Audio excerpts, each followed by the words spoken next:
নমস্কার। এখানে দুটো রোপ বা দড়ি আছে এবং সেই দুটো দড়িরই অপোজিট প্রান্ত আমাদের এখানে লক করা আছে। একটা এই যে প্লাস্টিকের জিনিসে দুটো হোল করা আছে, হোলের মধ্যে ঢুকিয়ে অপোজিট দিকে নট করা আছে, অর্থাৎ গিঁট দেওয়া আছে। তার মানে এটা আর খুলবে না, এরকম লুপ হয়ে থাকবে। এই দুটো লুপকে আমরা লকিং করব বা এটাকে আমরা গিঁট দেব। কিভাবে দেব? এই যে এইটা আমরা এইখানে যে হোলটা আছে সেই হোলের মধ্যে দিয়ে ঢোকাবো। এখানে যে লুপটাকে এই হোলের মধ্যে দিয়ে, এই যে হোলের মধ্যে দিয়ে ঢোকাই, এই যেখানে ঢোকানো হয়েছে। আচ্ছা, এইটাকে এই যে এইটার আদারটার যে নট বা গিঁট আছে সেটা দিয়ে গলি দিলাম। গলি দেওয়ার পর আমরা এটাকে টেনে ধরবো।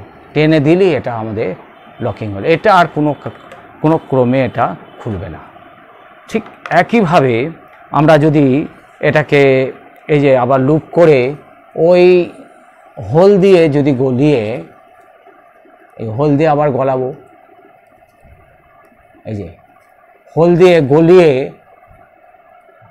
যদি আবার এটাকে এই লকটাকে আবার যদি এই নটটাকে যদি আবার এখানের মধ্যে গলিয়ে দিই, তাহলে কিন্তু এটা খুলে যায়। এই যে খুলে গেল। তাহলে এইভাবে আমাদের এটা লকিং এবং আনলকিং করা যায়। ধন্যবাদ।